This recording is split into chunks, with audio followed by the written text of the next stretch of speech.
I ask for 33 minutes, not to fix your problems, not to erase your past, but to offer you something far more powerful, a new relationship with your suffering. Pain is not the enemy, your resistance to it is.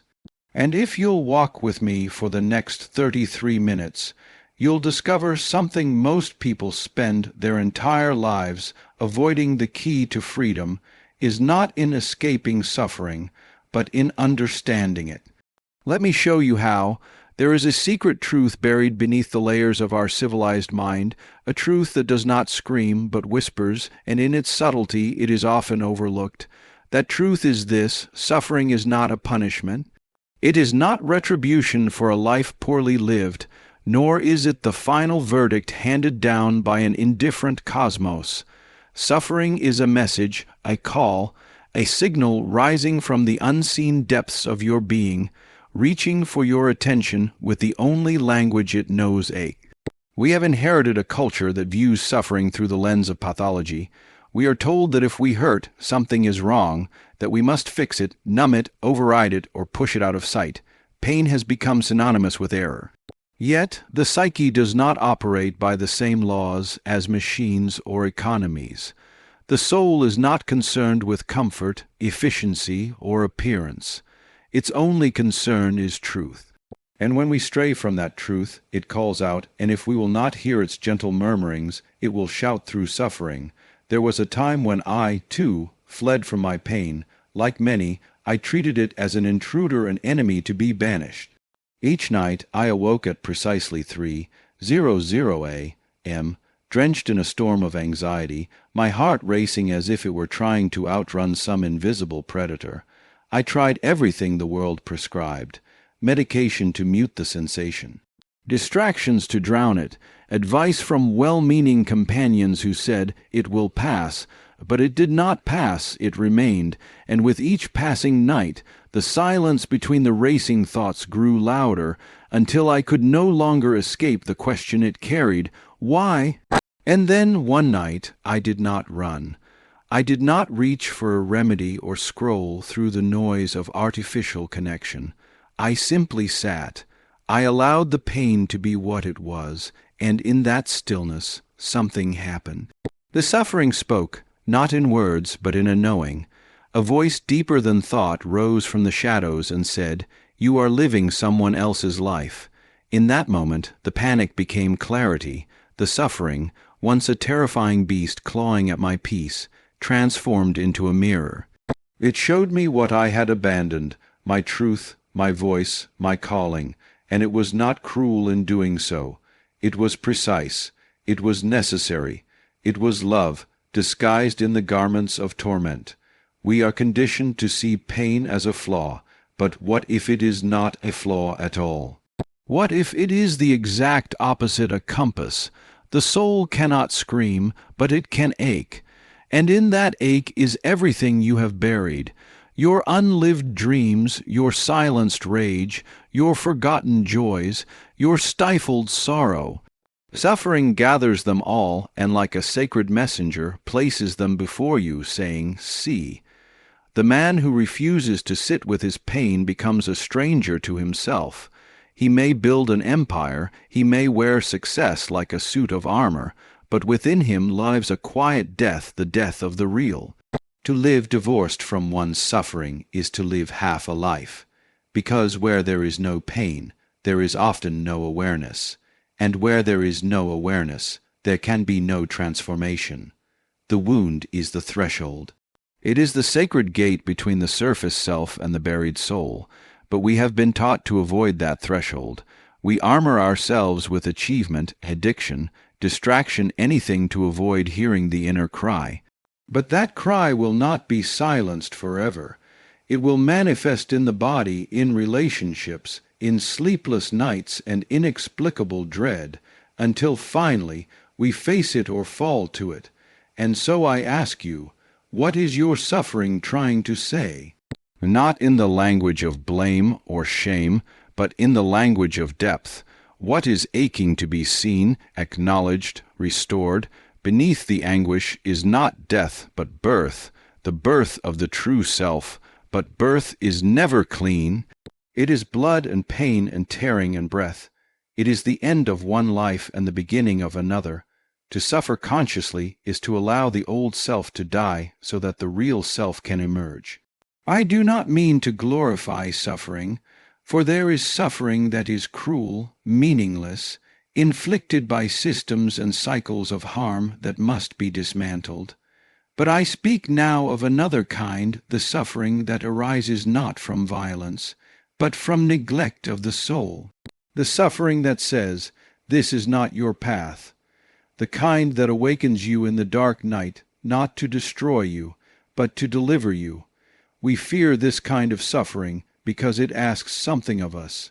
It asks us to listen, to slow down, to descend into the forgotten chambers of our own heart, and there, in the stillness, we may find things we have hidden: fear, longing, regret, love, and the power to choose differently. When we stop running from our suffering and begin to ask it, "What do you want me to know?" we stop being victims and become seekers. We step out of the prison of reaction and into the spaciousness of awareness. And in that space we find freedom not from pain but through it. The world does not need more people who have perfected the art of avoidance. It needs people who are willing to feel, to face the fire and walk through it awake. Because those who suffer consciously become vessels of wisdom. They carry a light forged in the dark. They become teachers, healers, leaders, not because they are unscarred, but because they have dared to make meaning of their scars. You are not broken because you hurt. You are not lost because you weep. The soul speaks in tears, in tremors, in the silence of the sleepless night. Will you listen? For those who do, something miraculous begins. The suffering does not vanish, it transforms. It becomes tenderness. It becomes clarity. It becomes the fierce knowing that you are more than the mask you wear, more than the role you play, more than the expectations others have placed upon you. You are something vast, something ancient, and when you listen to that ancient voice within, even pain becomes sacred. So let your suffering be your guide. Let it teach you where you have strayed, what you have silenced, and where you must return. Do not numb it, do not fear it. Welcome it as the harbinger of your own rebirth, because in the end it was never here to punish you, it was always here to wake you up. We come into this life as whole beings, undivided, untouched, luminous in our essence. But very quickly, the world begins to mirror back to us the conditions under which we are allowed to belong. So we learn to fragment ourselves. We wear masks, the mask of strength, so we are not seen as vulnerable. The mask of success, so we are not seen as unworthy. The mask of niceness, so we are not seen as a threat. And we forget, little by little, the vastness that lies beneath those disguises. We forget that the parts we exile do not die, they wait. There is a place within us where the light does not reach easily, not because it cannot, but because we do not allow it. That place is the shadow. It is the dark twin of our public self. It is every aspect of us that we were taught to hide, to deny, to renounce. The jealousy we feel but are ashamed to name, the anger we suppress until it seethes, the longing we bury because it feels too raw, the grief we dismiss in favor of composure, the tenderness we mute because it once cost us love. These are not monsters as we so often believe.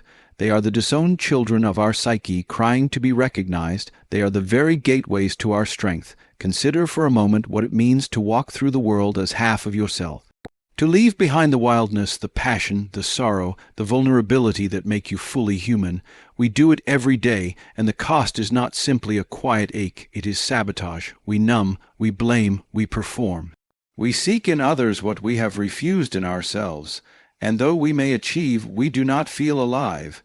Though we may be loved, we do not feel known. Let me tell you about Emily. By all external measures, she was extraordinary. An executive at the peak of her career, respected, admired, composed. But in the realm of love she stumbled, repeatedly, withdrawing when connection deepened. ending things before intimacy had the chance to bloom. She told herself that love was a distraction, that romance made one weak, but that was not the truth. That was the voice of her mask, echoing the voice of her father, who once told her she was too emotional to be taken seriously. A single sentence lodged in the marrow of her being had become the architect of her identity, so she hardened. She led with intellect and achievement. She buried her tenderness in concrete, and yet the shadow never forgets its place within us. It waits for the moment it is safe to rise. When Emily finally allowed herself to turn toward what she had long denied, something profound emerged. We sat together in stillness and asked the part she had silenced to speak. What did it say? Not a scream, not a threat, just this: I'm not broken, I just needed to be heard. That was the moment everything changed. Emily did not become someone else. She remembered who she was. She led now not from performance, but from presence. Her strength was no longer a fortress, but a grounding. Her vulnerability was no longer a liability, but a bridge. And most of all, her relationships began to mirror the wholeness she had reclaimed. This is the gift of the shadow, not destruction, but integration, not shame, but sovereignty. What we often mistake for weakness in ourselves is often the very source of our wisdom, waiting to be witnessed. Your rage, when honored, may teach you boundaries. Your envy, when explored, may show you where your soul longs to grow. Your insecurity, when met with compassion, may reveal a deep hunger for worth. These are not enemies of the self, they are maps, and they will lead you home. But let us not be romantic about this process. To face the shadow is to confront the pain we have been running from. It is to feel the sting of memories long buried. It is to undo stories that gave us a sense of safety. It is terrifying, and it is necessary, because what we refuse to look at rules us in silence. The addiction you can't explain. The repeated patterns in relationships. The voice in your head that tells you you're not enough. These are not flaws, they are signals, and healing begins the moment you turn toward them with open eyes. You cannot heal what you will not see. But the miracle is this: the moment you choose to see, you are no longer powerless. When you reclaim your shadow, you reclaim your agency. You become the author of your life, no longer bound by unconscious scripts. You move from survival to aliveness, from control to connection, from shame to sacredness, and the world begins to change too, because people who are in touch with their shadow become safe spaces for others to do the same. You begin to see others not through the lens of judgment, but through the lens of understanding. You realize that beneath every outburst is an unspoken grief. Beneath every mask is a story, and in that shared recognition, healing ripples outward. So I ask you, gently but with urgency, what part of yourself have you left behind in order to be loved? What feeling have you locked away because you feared its power? What truth inside you still waits to be spoken? Invite it forward, let it speak. You are not too much, you are not too emotional, you are not broken, you are vast, and within that vastness lies everything you've been searching for, the courage you admire in others. It begins when you face your own darkness with tenderness, the peace you crave. It arises when you stop waging war against yourself, the love you seek.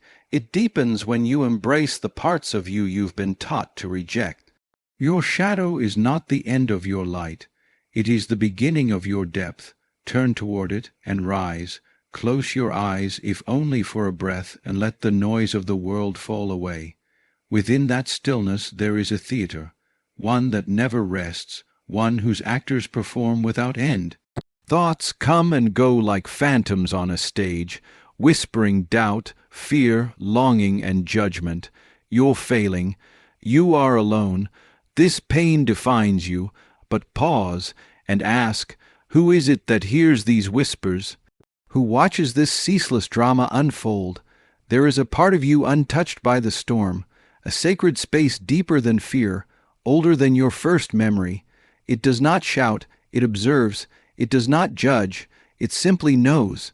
That silent awareness, this witness of your inner world, is your truest essence. It does not rise and fall with emotion. It is the vast sky within which the thunder of thought crashes and fades. We are raised to believe that our thoughts are truth, that if the mind speaks, it must be believed. But this is illusion. The mind is a marvelous tool, a dream machine, but it is not the master, and when we forget this, we become trapped in its stories. We confuse the echo of old wounds for the voice of truth. We clutch tightly to fear as if it were our identity. To awaken is not to silence the mind, but to know you are not the mind. You are the one who sees the mind. You are not the thought, I am unworthy. You are the one who hears it and has the power to let it go. What you observe, you are not, and once you truly see this, suffering begins to lose its grip. Imagine walking through a dark forest at night. The shadows appear monstrous, but only because we mistake them for reality. When the moonlight breaks through, we see clearly. They were only trees. In the same way, the light of awareness reveals that our painful thoughts are not facts. They are shadows cast by fear and memory. They are the voices of past versions of ourselves still crying out to be seen and healed. Modern science now confirms what ancient wisdom long knew. When people cultivate presence, when they sit with themselves without judgment, something remarkable happens. The brain's alarm bells quiet. Fear loses its command, not because life becomes perfect, but because they no longer believe every storm signal. They no longer answer to every inner cry of despair. There is liberation in this. A profound and terrifying freedom to know that you are not bound by the script your mind recites, that you can stop mid-thought, mid-panic, and simply watch, and in that watching, reclaim your power. There is no peace in trying to fix every thought. There is only peace in remembering who you are, the unshaken witness, the still eye in the hurricane, the quiet self behind the noise. When you live from this place, life does not become easier, but it becomes yours, truly yours. There is within each of us a silent chamber, veiled in shadow, where pain dwells. Not the surface discomforts we shake off with laughter or distraction, but the soul, deep fractures that split us open.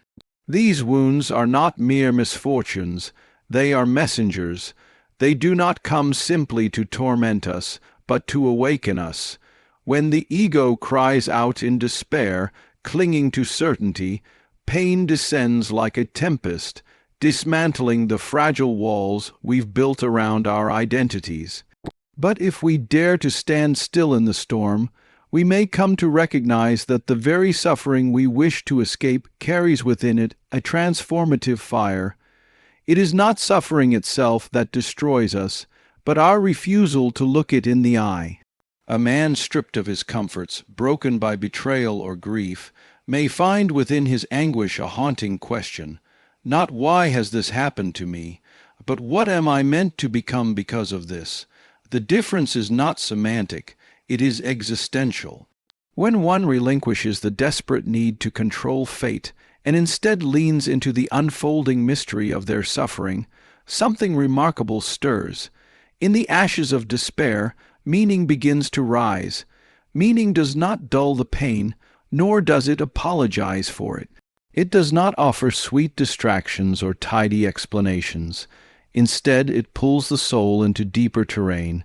There, amid the wreckage, we discover that we are not powerless. A woman who buries her child does not erase her agony by founding a support group, but in the act of reaching for others, she transcends the limits of her suffering. Her tears become a balm for others. Her wound becomes a well. This alchemy, this transformation of pain into purposes not reserved for the extraordinary. It is the quiet power available to all who are willing to confront their sorrow with open eyes. Addiction, loss, betrayal, trauma, these are the dark gods that visit us, but they are not our enemies. When integrated, they become guides.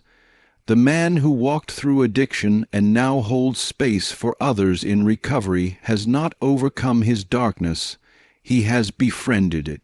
He knows its voice, he knows its traps, and through that knowing, he offers a light to those still groping in the shadows.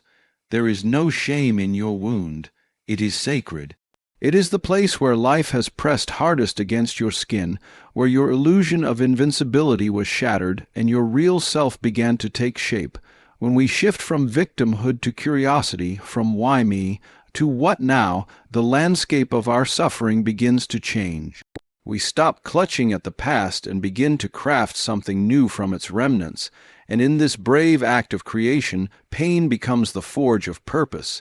It becomes the fire that tempers the soul, giving it weight, giving it depth, giving it meaning.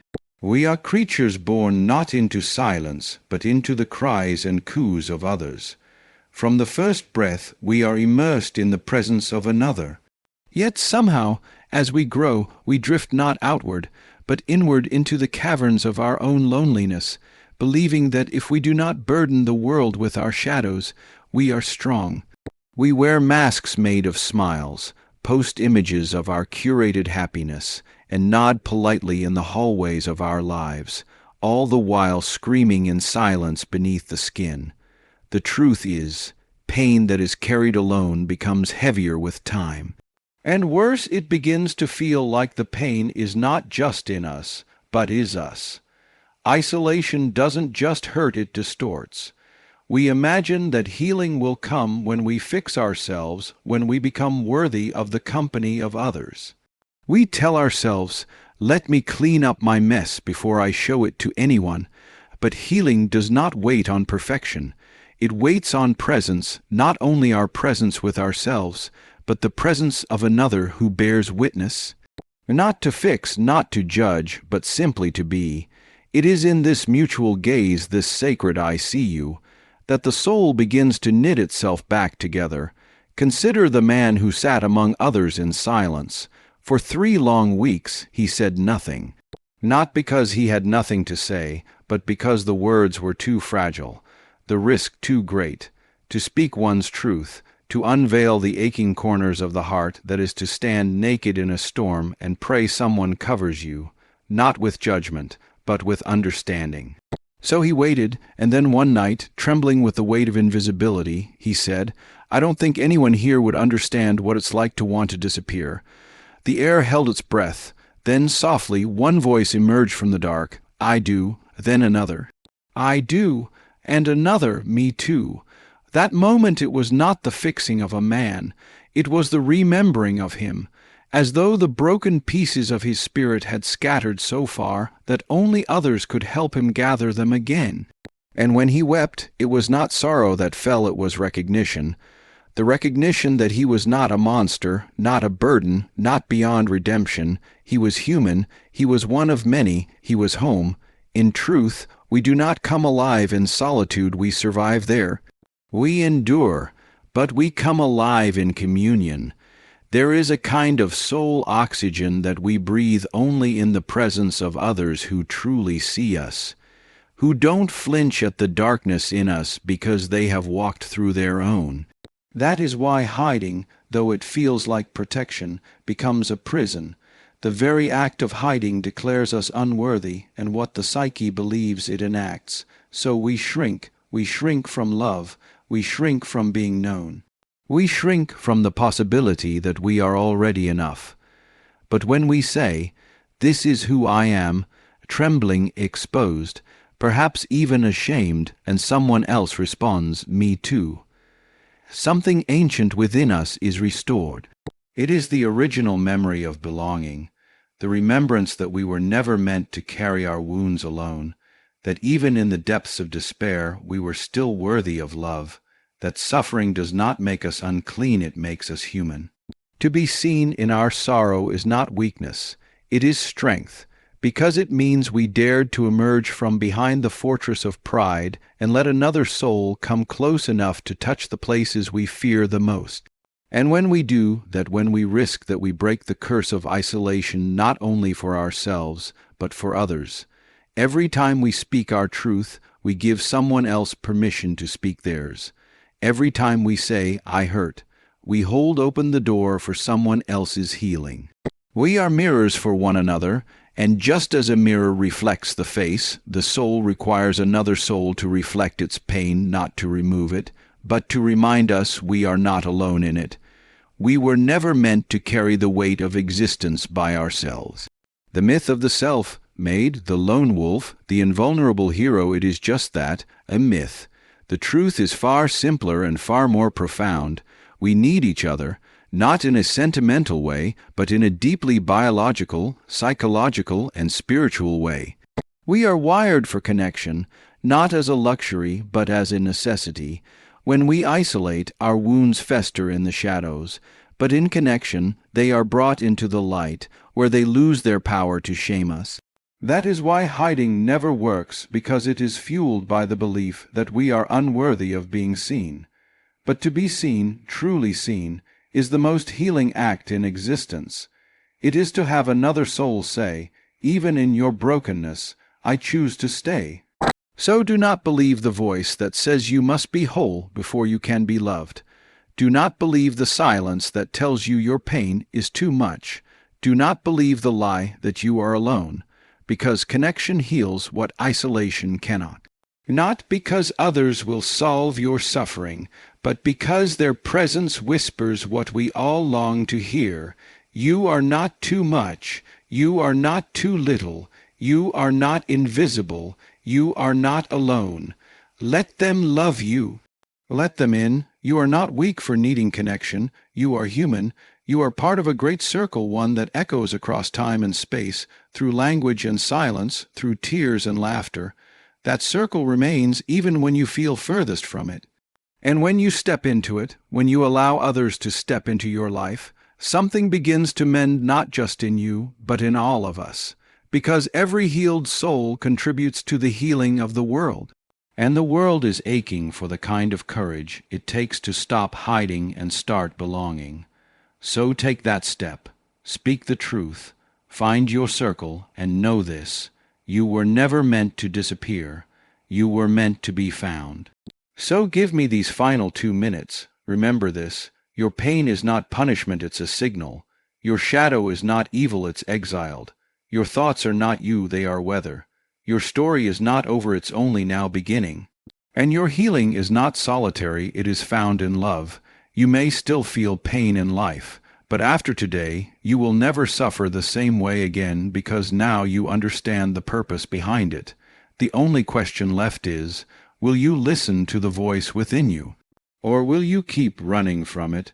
33 minutes, a small price to pay, for the freedom that lasts a lifetime. Thank you.